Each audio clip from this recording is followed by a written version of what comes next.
Judging is an interesting concept in INFJs. I mean, do they even have it? A lot of time that's a matter up for debate, and that's what we talk about in today's video. Do INFJs have judging, and why are they called judging personality types? When you look at and analyze the INFJ, what you'll see is often they don't apply to the classical definition of judging.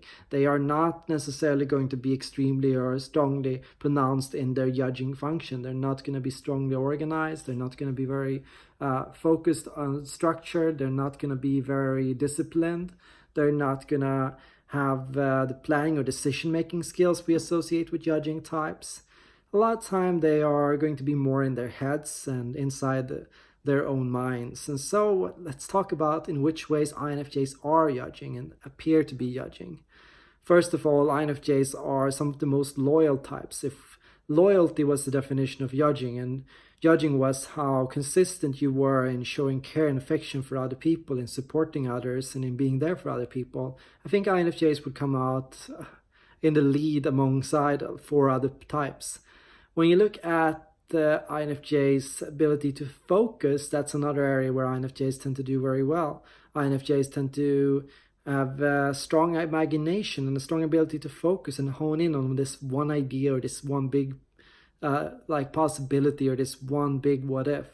And they can become so focused on this and bringing this to fruition and designing and drawing it out and understanding it and analyzing it and processing it, that it can become a really vast and big spider web of ideas and thoughts and theories. And so from an INFJ's perspective, in that way, their ability to just go down the rabbit hole and to just keep digging and working at this one idea for a longer time, that's very judging. So INFJs are in fact judging types, but they don't apply to every definition of judging, and a lot of the classical definitions don't work on INFJs, just like an INFJ's definition of judging wouldn't work on an ISTJ.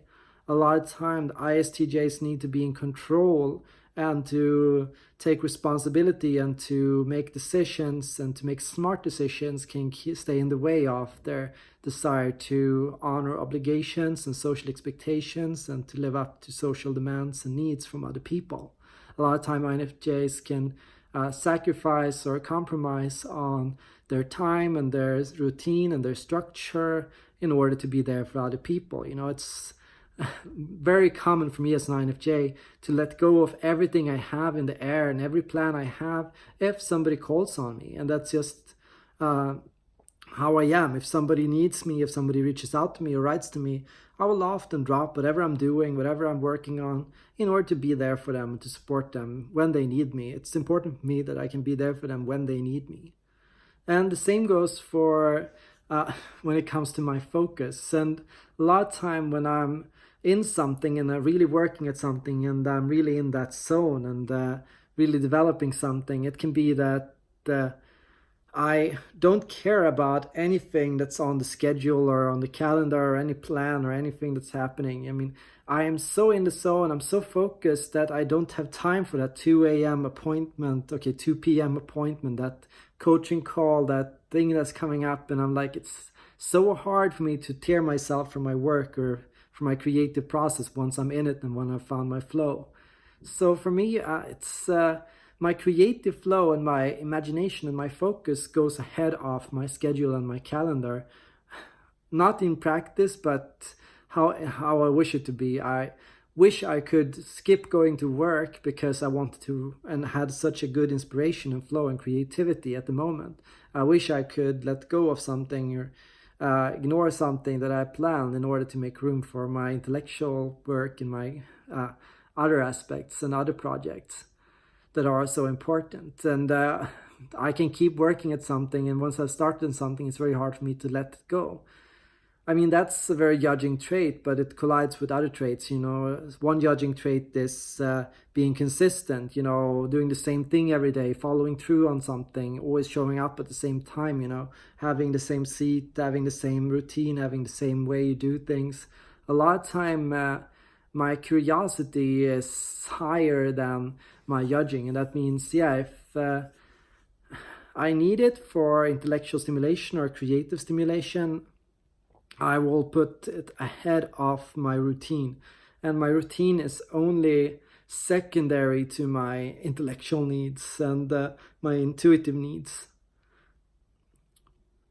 judging in INFJs is an interesting question because it begs the question of what judging is. I mean, for me, judging is not something that can be simply defined or measured. That's why my personality test doesn't measure for judging in itself as a thing or as a concept or a personality trait. Judging is not a personality trait. It's an umbrella term for a series of personality traits. So it can mean so many different things. And the question is, what do people mean with it when they talk about it? I mean, it depends on what bias you have, and you can have type bias when you talk about a personality trait. I mean, when INFP talks about introversion, they get pretty down and deep into it, talking about all kinds of things like sensitivity, shyness, reservedness, need for alone time. But when an INFJ talks about it, there is also outgoingness in the mix and proactivity and other things that go, wait a second, is this really introverted? Is this really INFJ? Is this really I? I mean, the same goes for judging. I mean, there are some types that are hyper judging that occupy every classical word of judging. I mean, that are everything judging is supposed to be. ISTJs are one example of that. And then there is people that, the black sheeps of the judging types, and INFJs are definitely the black sheeps of the judging types. Just as, for example, an ISFP is the black sheep of the sensing type. It just has to do with bias and stereotypes. I mean, the bias and the stereotypes around intuition and judging and perceiving break the actual meaning of it. So when we build a personality test or when we understand other people, we have to look at the actual meaning of something and how a person is introverted, not if they are introverted. And that's why a lot of the classic approaches to MBTI don't work and why they are highly misleading. I mean, if I took an introverted or extroverted test right now, I don't know what I would come out as.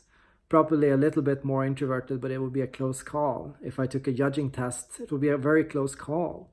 It would be hard to put my own notions of what judging is to the classical societal definition of what it is. And it should be something more than what it's written down as at the moment.